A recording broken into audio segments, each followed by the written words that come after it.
Hello, we are into section 2 of industrialism. This would be industrialism number 5, and we're going to start talking about railroads. Now, we've talked a little bit about railroads in the past.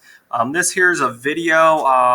This is a crash course video. It's pretty good. He talks pretty fast. It might help to actually watch this after I teach and you guys learn a lot of this stuff. Then you might be able to follow along a little bit better. One of those things that we have talked about already was the Transcontinental Railroad in 1869. If you recall, it did meet here in Promontory Point, Utah. You had the Central and the Union Railroads connecting, one moving east from San Francisco, the other one moving west from Omaha.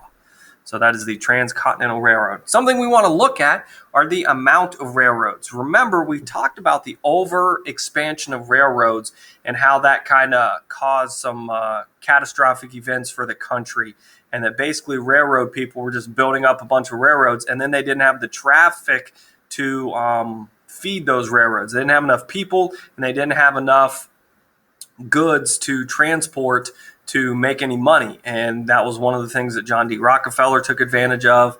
And that was the demise of Tom Scott that we learned by watching those videos there. So make sure you can connect to those videos that you guys watched in class. All right, so this here, pay attention to the date. So you got 1850 to 1860 here. And we're mainly, so you got the Mississippi. So we're barely past the Mississippi. If you recall, we just talked about the Transcontinental Railroad wasn't until 1869. So most of this stuff is east of the Mississippi, and a lot of it is up here in this northeast region, and then connecting Ohio, Indiana, and Illinois. Next is 1870 to 1890. So we're looking a little bit more in the future. If you guys see here down on your map, green is by 1870. And then between 1870 and 1890, we get the red. So you can see a lot of our expansion happened west of the Mississippi. Mississippi's right here. All right. So a lot of our expansion was west. So we have people traveling out west. If you recall from last chapter, we talked about the opening up of the West and how the frontier was finally closed by 1890, basically saying there was no unexplored land in the West. So by 1890, we had explored everything. As you recall, we pushed the Native Americans off the land and everything too. Continuing. One of the cool things that happened as a result of the railroads was we get the time zones, and we have 24 time zones, and they're a little bit different than they were back then because now we have GPS out in space that can tell us where we are exactly and those types of things. So time zones are pretty cool. We'll get to that in a little bit.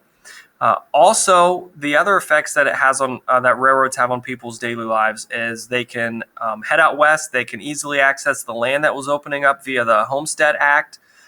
They could get a fresh start very easily because they didn't have to have this huge undertaking of heading out west. It was a lot easier for them to get where they needed to go. Unfortunately, for those people working on the railroads, the working conditions were awful. Not only just the way that they worked, it was the temperature, the weather, those types of things. It was just grueling work. What it did do is one of the positives was it gave a large market for a city's goods. And it opened up your goods, whatever you were making in your city, they could travel farther. It could get to more people. So your markets were a lot bigger. This meant more money. Also, we had new cities popping up along the rail lines as well. One thing that happens is we get all these other businesses that are going to pop up because it's not just, wood, coal, steel. It's not just those types of things that are going to pop up. We get other businesses that are going to pop up, and those businesses have to keep up with all the demands for the railroads and their parts. So you got iron, coal, steel, lumber, and glass. Those are your main ones that are going to have to keep up with, production.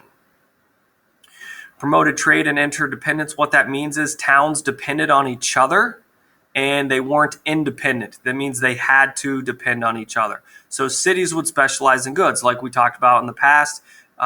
You had Pittsburgh on steel, Cleveland on oil, and then they would trade that with other cities. All right. In the next video, we're going to look at time zones and a couple other things that came about as a result of railroads.